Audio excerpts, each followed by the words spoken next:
Hello, we are Group 1. I am Justin, and I'm here with Kevin and Matt.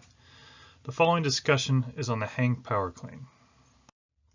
Below you will see the agenda through the course of this presentation. In the start position, you will see force being applied in multiple locations. At the midfoot, causing torque of the joint in a downwardly rotating clockwise motion. At the knee, in a downwardly rotating clockwise motion on the tibia towards the foot. At the hip, in a downwardly rotating motion towards the midfoot, and in the spine in a downwardly rotating motion towards the midfoot. During the pull and stomp, you will see torque being applied at multiple points throughout the body. At the ankle by the foot, causing motion of the joint into a downwardly rotating clockwise motion. At the knee, in a downwardly rotating clockwise motion towards the foot. This causes the femur to rotate on the tibial plateau so that extension can occur at the knee. At the hip, in an upwardly rotating motion. In the spine, torque is being applied on the joints in an upwardly rotating motion. At the shoulder, elbow, and wrist, torque is being applied with a counterclockwise upwardly rotating force. The humerus is rotating in the glenoid fossa. This is causing the arm to flex. The ulna is rotating on the trochlea of the humerus by the way of the trochlear notch. This is causing the elbow to be flexed.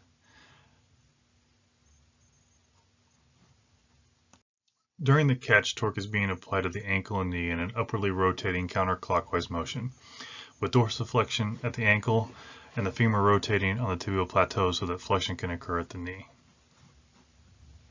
At the hip, force is being applied on the joint in a downwardly rotating motion. The femoral head is being held statically in the vestibular fossa, and the hip is rotating on it. This causes flexion at the hip.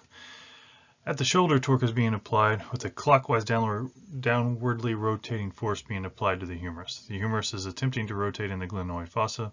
This is attempting to cause the arm to extend, but the lifter should maintain flexion in this phase, maintain that catch.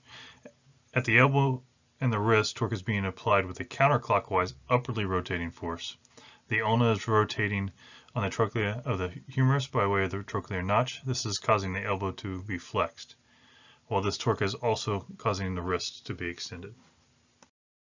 During the stand phase, torque is being applied on the ankle, knee, hip, spine, and shoulder joint in a downwardly rotating clockwise motion, while at the elbow and wrist, torque is being applied in a counterclockwise upwardly rotating force. This phase, the lifter should be maintaining a neutral body position, elbows up, and a cue typically used is make sure a shelf is built. On this slide, you can see the factors that impact torque and the common errors as they apply to the hang power clean. Torque is affected by the pivot point and the center of mass. The distance of the force from the pivot point and the distance of the pivot point from the center of mass determines the speed and the amount of force produced through the angular motion. If the force is applied near the pivot point or the center of mass, then it will have less effect of a force that is applied further away from the pivot point and the center of mass. Having the bar further away from the body increases the distance from the center of mass. This increase in distance from the center of mass results in a slower angular velocity and makes the lift longer to complete. Here we have listed a couple of measures you can apply to improve torque and angular force. First, ensure the correct completion of triple extension of the knee, hip, and back. Secondly, you can improve shoulder mobility to ensure the athlete is successfully able to build the shelf for the catch and stand phase. While work is a simple equation, force times distance, physically, there is no work without an equal and opposing force. In relation to the body, muscle apply force through contraction.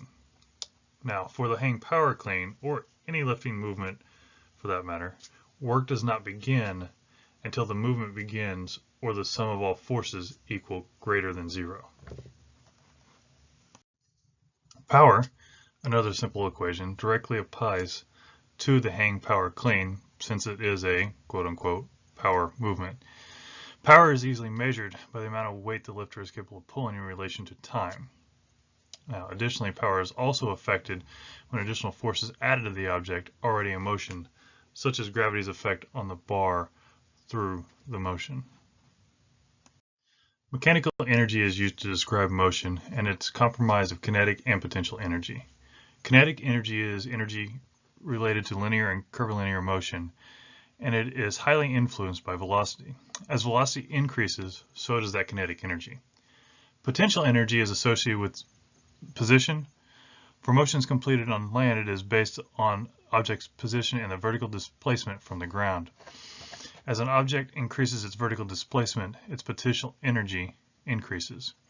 It is possible for an object to have both kinetic and potential energy, though. During the hang power clean, this occurs during the pull and stomp, catch, and stand phase. As the bar is accelerating vertically, its kinetic energy increases and its potential energy decreases. When the vertical velocity reaches zero, the kinetic energy also equals zero. Efficiency is the result of work, power, and energy.